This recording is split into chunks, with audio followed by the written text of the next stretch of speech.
अयोध्येतून आलेल्या मंत्रोच्चरित अक्षता कलशाचं भव्य शोभायात्रा ढोल ताशा टाळ मृदंगाच्या व आतिषबाजीच्या उत्साहात संपन्न। 22 जानेवारी रोजी अयोध्येतील पावन भूमीवर होत असलेल्या जगाच्या इतिहासातील सर्वोत्कृष्ट साजरा होणारा उत्सव म्हणजे श्रीराम मंदिर शुभारंभ। या पार्श्वभूमीवर अयोध्या येथून आलेल्या मंत्रोच्चरित केलेल्या पवित्र अक्षता कलश यांची भव्य दिव्य शोभायात्रा आज उपरी येथे सावरकर चौक ते प्रभात फेरी मार्ग, छत्रपती शिवाजी महाराज चौक व अंबाबाई मंदिर मार्ग ढोल ताशांच्या गज्जर व टाळ मृदुंगासह भजनी मंडळ व फटाक्यांच्या आतषबाजीत व रस्त्यांच्या दुतर्फा रांगोळी व फुलांचा वर्षाव करत श्रीराम, सीता, लक्ष्मण यांची वेशभूषा करून जय श्रीराम जय बजरंगबलीच्या घोषणा देत परिसर दणाणून सोडत शांततेच्या मार्गाने ही शोभायात्रा हिंदुत्वाचा जागर करत ठिकठिकाणी डिजिटल बॅनर, भगवे ध्वज, रस्त्याच्या दोन्ही बाजूस व महिलांनी केलेला औक्षण याने प्रचंड गर्दीत ही शोभायात्रा अंबाबाई मंदिर येथे विधिवत पूजा करून समाप्त करण्यात आली।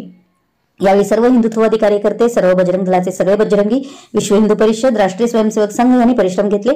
गावातील पदाधिकारी, उद्योजक, हिंदुत्ववादी यावेळी उपस्थित होते। सागर पाटील, उपरी।